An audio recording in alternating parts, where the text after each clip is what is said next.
नमस्कार, आप देख रहे हैं नेशन 9 टुडे और मैं हूं आपके साथ मानवी ठाकुर। शुरुआत करते हैं आज की खास खबरों के साथ। उत्तराखंड मदरसा बोर्ड के अध्यक्ष मुफ्ती शमून कासमी ने वक्फ संशोधन बिल को ऐतिहासिक बताते हुए कहा, इस बिल से गरीबों को असली हक मिलेगा। उन्होंने कहा, जिन दानियों ने समाज के गरीब और जरूरतमंद लोगों के लिए वक्फ संपत्तियां दी थी, उनका सही उपयोग कांग्रेस शासन में नहीं हुआ।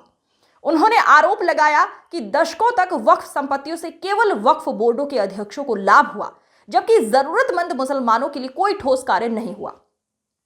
मुफ्ती शमून कासमी ने कहा, कुछ लोग वक्फ बिल को लेकर झूठ फैला रहे हैं और मुस्लिम समुदायों को गुमराह कर रहे हैं। इससे मस्जिदों और कब्रिस्तानों पर कब्जा हो जाएगा। उन्होंने कहा कि यदि इन संपत्तियों पर स्कूल, विश्वविद्यालय और अस्पताल बनाए जाते तो गरीबों को लाभ होता।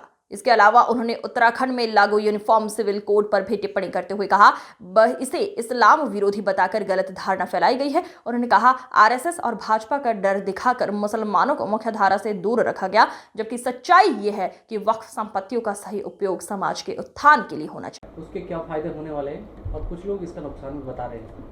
संक्षिप्त में देखिए, उसका जो बड़ा फ़ायदा ये होगा, ये वक्फ संशोधन बिल जब पास हो जाएगा पार्लियामेंट के अंदर, तो जिनके लिए ये प्रॉपर्टी दान की गई थी, गरीबों के लिए, बेवाओं के लिए, यतीमों के लिए, ज़रूरतमंदों के लिए, उनका इससे भला होगा। और इस प्रॉपर्टी पर मैं समझता हूँ कि जो हमारे माननीय किरण रिजिजू जी जो केंद्रीय मंत्री हैं, वो उनका जो कहना है और वो जो बात कहते हैं, वो सरकार का विज़न होता है। हमारे प्राइम मिनिस्टर चाहते हैं कि सबका विकास हो, सबका विकास, सबका विश्वास और सबका प्रयास इस देश में शामिल हो।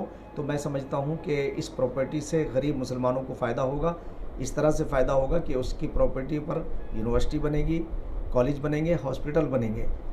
और जो बड़ी प्रॉपर्टी पे जो बड़े बड़े लोग जिन्होंने 60 साल में कांग्रेस की मीडिएटरशिप की है, उनसे वो खाली कराई जाएगी। तो जाहिर बात है कि इसका फ़ायदा ही होना है। ठीक, थैंक यू। बस इतना ही चाहिए।